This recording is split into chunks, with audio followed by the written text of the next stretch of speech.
bien, chers amis de Café Évangile, n'y a-t-il pas 12 heures dans une journée? Celui qui marche pendant le jour ne trébuche pas parce qu'il voit la lumière de ce monde. Mais celui qui marche pendant la nuit trébuche parce que la lumière n'est pas en lui. Après ces paroles, il ajouta: Lazare, notre ami, s'est endormi, mais je vais aller le tirer de ce sommeil. Les disciples dirent alors: Seigneur, s'il s'est endormi, il sera sauvé. Jésus avait parlé de la mort. Eux pensaient qu'il parlait du repos du sommeil. Alors il leur dit ouvertement: Lazare est mort, et je me réjouis de n'avoir pas été là à cause de vous pour que vous croyiez. En ce 5e dimanche de Carême, chers amis de l'année A, nous terminons ce cycle de catéchèse baptismale que la liturgie nous proposait depuis le 3e dimanche, préparant ainsi ceux qui vont recevoir le baptême à la vigile pascale à pouvoir entrer dans le mystère du Dieu incarné qui est venu nous donner la vie et nous l'a donné en abondance, lui qui est l'eau vive, lui qui est la lumière et qui nous assure aujourd'hui qu'il est la résurrection et la vie. Beaucoup sont ceux et celles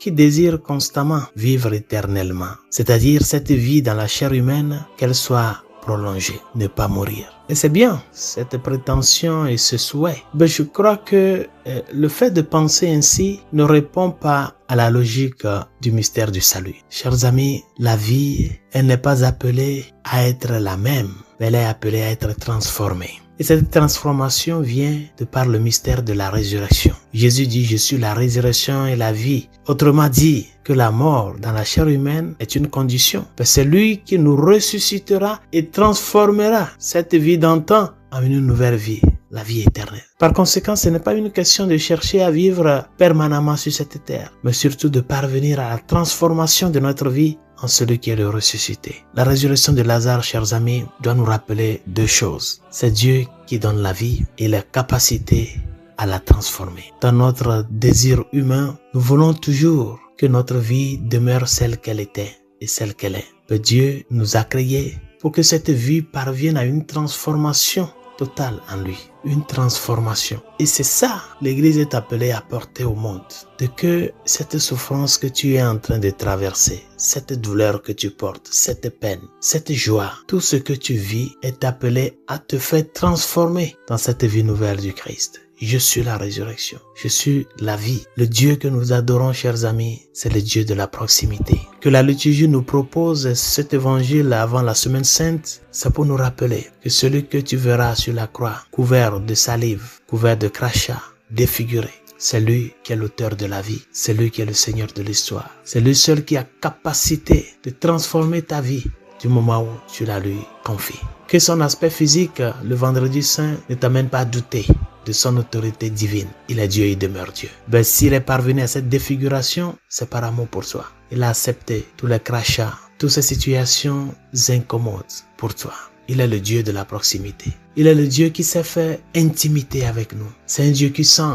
C'est un Dieu qui souffre. C'est un Dieu qui porte la croix de tout un chacun de nous. Il a pleuré son ami Lazare pour nous rappeler, chers amis, qu'il a des sentiments, qu'il a un cœur. Ne pense pas que ce dont tu souffres, ce dont tu traverses, il est loin de toi. Il est proche. Il est toujours là.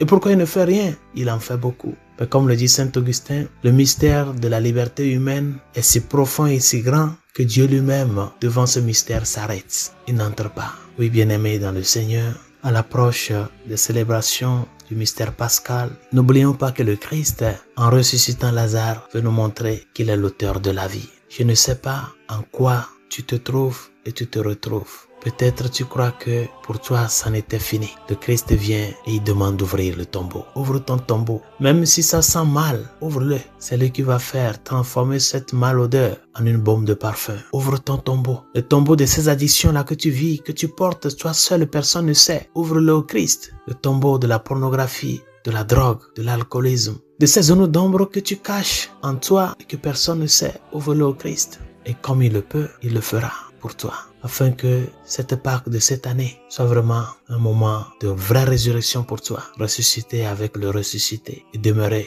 avec le ressuscité, avec le tombeau ouvert à jamais, afin que lui-même il puisse porter cette air fraîche à travers les sacrements dans ta vie. C'est ça que nous appelons le bonheur, que lui-même nous y aide. Bonne journée, Dieu vous bénisse.